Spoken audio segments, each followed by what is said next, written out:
তেখেতৰ মালিকৰ নাম কি? সুৰেশ। সুৰেশ প্লাছ 2 দুটা ফেমিলি লগালে কিমান হ'ল ভোট আপোনালোকে এতিয়া হিচাপ কৰিছে? একটা ফাৰ্ষ্টা হৈ গ'ল নহয় জানো? আপুনি যাৰ ঘৰটো আপুনি লৈছে এই মানুহৰ লগত আপুনি সম্পৰ্ক ৰাখিব লাগিব। এই মানুহজনে যদি বেলেগ দলৰ হয় এইটো নহ'ব। আমাৰ এইটো দলৰ মানুহে আমি গ্ৰহণ কৰিব লাগিব। আমাৰ দলৰে হ'ব লাগিব। তেখেতৰ ভোট আমাৰ তেখেতৰ ছবিত পৰিব লাগিব নহয় জানো? আৰু যিবিলাক ফেমিলি আমি গ্ৰহণ কৰিছোঁ তেখেতৰ ভোটটো বেলেগ দলত ভোট যাব নালাগিব। তাৰ কাৰণে আমাৰ কনফাৰ্ম হ'ব লাগিব 30জন আমাৰ বুথ কমিটিৰ নেতাবিলাকে মেম্বাৰবিলাকে এটা ঘৰ যদি গ্ৰহণ কৰে 30 into 3 কিমান হয়? জেনেৰেলি প্ৰতি ঘৰত আমি কিমানটা ভোট ধৰিম? 3টা কি ধৰিম? কিমান হৈ যায় আমাৰ? 3 into 3 90 হৈ যায়। এই 90টা ভোটে আমাৰ কাৰণে কনফাৰ্ম ভোট।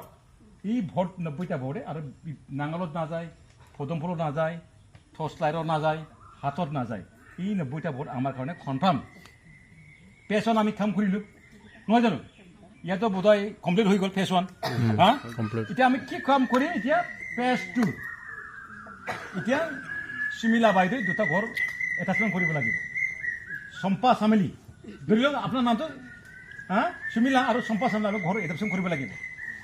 ঠিক তেনেকুৱাকৈ চম্পা চামেলিৰ ভোটখিনিও আমাৰ ছেক্টৰ তাত ভোটটো পৰিব লাগিব। বেলেগ তাত যাব নোৱাৰিব। কিয়নো তেখেতসকলে আমাৰ দলৰ মানুহ হয়, তেখেতসকলে আমাৰ দলৰ ছাপৰ্টাৰ হয়। তেনেকুৱাকৈ 30জন মানুহে যদি দুটাকৈ যদি ঘৰ এটাচমেণ্ট কৰে কিমান আমাৰ ফেমিলি হৈ যায়?